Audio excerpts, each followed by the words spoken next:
राधे राधे। कार्तिक महात्म्य 6वां अध्याय। नारद बोले, 2 घड़ी रात्रि रहते तिल, कुश, अक्षत और चंदन आदि लेकर जलाशय अर्थात नदी, तड़ाक आदि के समीप स्नान के निमित्त जाए। मनुष्य रचित और प्राकृतिक नदी में अथवा संगम में स्नान का क्रमशः 10 गुना फल है और तीर्थ में उससे 2 गुना फल कहा है। विष्णु भगवान का स्मरण करके स्नान का संकल्प करें, फिर तीर्थ आदिकों के और देवताओं के निमित्त क्रम से अर्घ्य आदि का दान करें। अर्घ्य मंत्रार्थ कमलनाभ भगवान को नमस्कार है और जन साई भगवान को नमस्कार है। हे ऋषिकेश, आपको नमस्कार है। आप मेरे अर्घ्य को ग्रहण करो। आपको नमस्कार है। बैकुंठ में, प्रयाग में और बदरिकाश्रम में विष्णु गए और 3 प्रकार से पद स्थापित किया। इससे मुनि, वेद और यज्ञ इन सबों सहित जहाँ विष्णु ने 3 प्रकार से पद स्थापित किया, वहाँ देवता मेरी रक्षा करें। हे जनार्दन, हे देव देवेश, मैं आपकी प्रसन्नता के लिए कार्तिक में विधि पूर्वक प्रातःकाल स्नान करूँगा।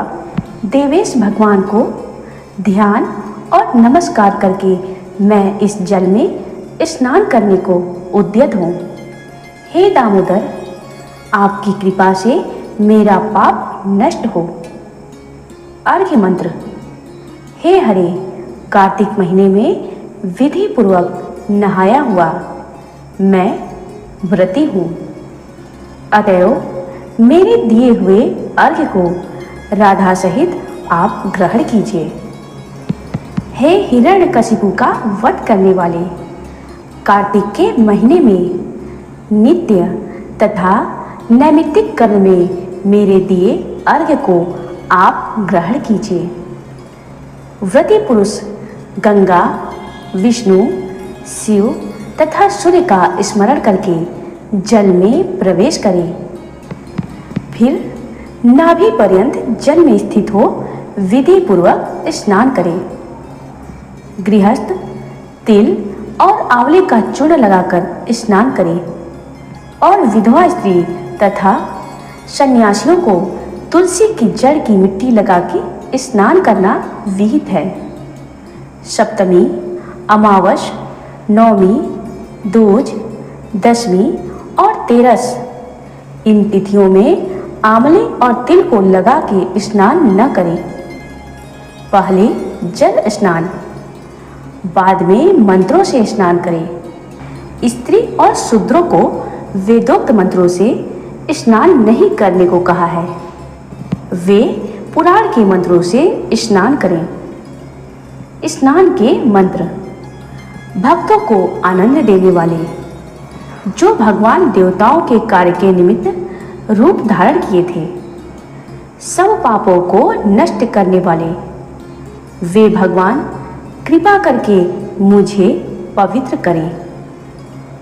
विष्णु की आज्ञा पाकर कार्तिक व्रत करने वालों की सब देवता रक्षा करते हैं। इंद्र सहित वे सब देवता मेरी रक्षा करें।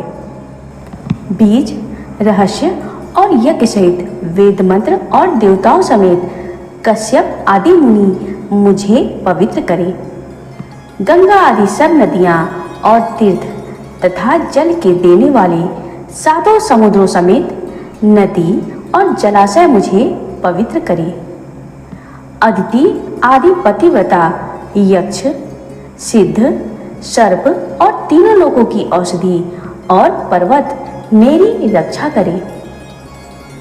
व्रती मनुष्य इन मंत्रों से स्नान करके हाथ में पवित्री धारण कर देव, ऋषि, मनुष्य, पितृ इन सब का विधि पूर्वक तर्पण करें।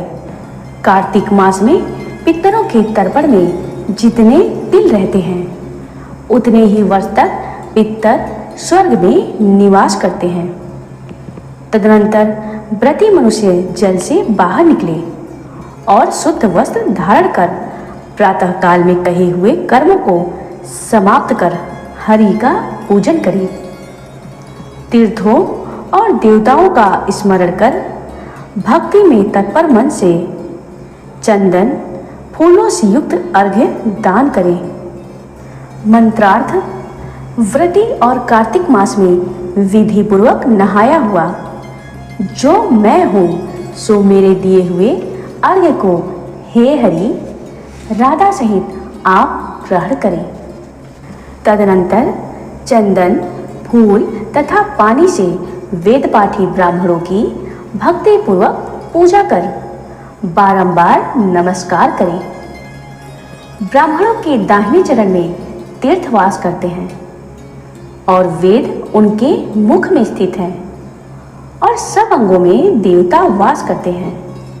इसी कारण उनकी पूजा करने से मैं पूजित होता हूँ। पृथ्वी में ब्राह्मण अव्यक्त विष्णु के स्वरूप हैं। इसी कारण कल्याण चाहने वाले पुरुष उनका अपमान करने योग्य नहीं है और न विरोध ही करने योग्य है। हे तुलसी के देवताओं द्वारा तो पहले निर्मित की गई और मुनीश्वरों द्वारा पूजी गई है। हे हरि की प्यारी, तुम मेरे पापों को दूर करो। इसके बाद स्थिर मन हो पुराण संबंधी हरि की कथा सुने। भक्ति युक्त व्रती मनुष्य फिर से उन ब्राह्मणों का पूजन करें। पहले कही हुई सब विधि को जो भक्तिमान मनुष्य भली भांति करता है वह विष्णु की सालोक्यता को प्राप्त होता है। रोगों को दूर करने वाला और पापों के नाशक उत्तम बुद्धि को देने वाले और पुत्र धन आदि के साधक तथा मुक्ति का कारण रूप ऐसा हरि को प्यारा जो कार्तिक व्रत है उसको छोड़कर और दूसरा उत्तम व्रत नहीं है। जय श्री कृष्ण, जय श्री कृष्ण। कार्तिक मास में प्रतिदिन की गई अध्याय का पाठ सुनने से ही व्यक्ति को हरि की कृपा प्राप्त होती है। कार्तिक मास में कार्तिक महात्म्य के प्रतिदिन के अध्याय को सुनने के लिए मेरे चैनल को लाइक व सब्सक्राइब करना न भूलें।